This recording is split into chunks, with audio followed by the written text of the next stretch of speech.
Success उन्हीं को मिलता है जो इस स्ट्रगल वाले मोमेंट से आगे निकलने की सोचता है।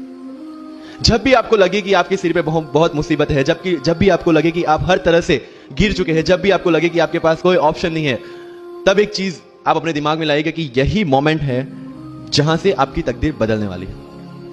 क्योंकि डायमंड जो होता है वो जितना ज्यादा घिसता है उतनी ज्यादा उसकी वैल्यू होती है। सोना जो होता है वो जितना ज्यादा तपता है उतनी उसकी वैल्यू होती है। अगर आप जिंदगी में तप रहे हैं, अगर आप जिंदगी में घिस रहे हैं, अगर आपको लग रहा है कि आप हर तरह से मुसीबतों में गिरे हुए हैं, तभी आपकी जो वैल्यू है वो बढ़ने वाली है।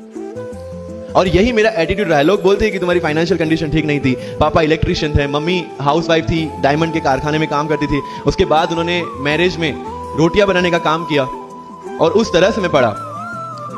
लेकिन जब मुझे पूछा जाता है कि ऐसी कौन सी चीज है आपकी लाइफ में जो आप बदलना चाहते हो, आई सेड नथिंग। क्योंकि अगर वो चीजें नहीं होती मेरी लाइफ में तो शायद आज आपके सामने मैं नहीं होता। लग जाते हैं 5 साल भी लग जाते, 7 साल भी लग जाते, 9 साल भी लगे हैं लोगों को एग्जाम क्लियर करने के लिए। लेकिन बिलीव में जब रिजल्ट आएगा ना तो वो सारा सेक्रीफाइस आपको वर्थ लगेगा। आप पढ़िए लोगों के इंटरव्यूज। मैंने क्या किया कॉलेज के 4 साल में, I went through each and every interview of UPSC toppers on YouTube. Ira Singhal से लेकर टीना डावी मैम तक सबकी इंटरव्यूज मैंने देखे। For what?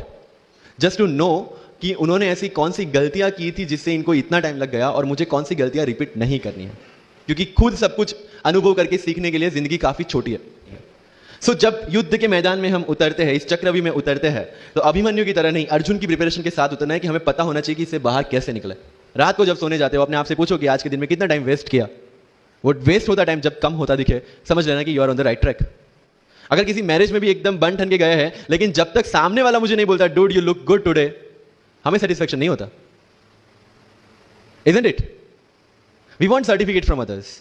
नो, कोई जब तक मुझे आके नहीं बोलता कि तेरे से यूपीएससी हो पाएगा, तब तक मुझे खुद कॉन्फिडेंस नहीं होता कि मुझे यूपीएससी करना चाहिए नहीं करना चाहिए। या अगर कोई मुझे आके बोल देता है कि भाई 3, 4 साल 5 साल तो लग ही जाएंगे, तेरे बस की चीज नहीं है, अगेन मैं सोचने बैठ जाता हूं।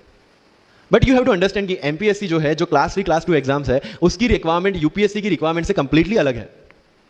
अगर एमपीएससी ये पूछता है कि स्टैच्यू ऑफ यूनिटी कहां बना है या किसने बनाया है, उसमें कितना केजी गोल्ड यूज हुआ है या उसका आर्किटेक्ट कौन था, UPSC will ask statue of unity होना चाहिए या ना होना चाहिए।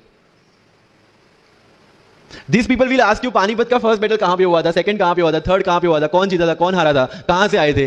यूपीएससी विल आस्क यू सारे बैटल्स पानीपत में क्यों हुए थे। ऑल इंडिया रैंक 2 अनु कुमारी मैडम 1.5 साल 2 साल के लिए अपने 2.5 साल के बच्चे को अपने से दूर रख के प्रिपरेशन किए at the age of 31 and she could become the IAS. या you can take the example of Ummul Kher कि जिसको 8वीं क्लास में घर से निकाल दिया ये बोल के कि हमारे घर में बच्चियां 8वीं से ज्यादा नहीं पढ़ती, और उसी झोपड़पट्टी में रह के उसने पढ़ाई की, बच्चों को ट्यूशन दिया, 3-3 दिन 4-4 साल पुरानी रोटियां खाई, और उसके बाद भी जवाहरलाल नेहरू यूनिवर्सिटी में से पीएचडी करके फर्स्ट अटेम्प्ट में यूपीएससी में ऑल इंडिया रैंक 400 समथिंग लेके आज शी इज डूइंग आईआरटीएस की ट्रेनिंग।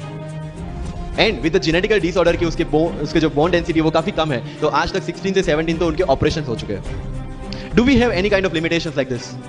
कोई जेनेटिक डिसऑर्डर या घर से निकाल दिया गया हो या खुद मजदूरी करके पढ़ना है? No. Then what are the problems? All problems are here.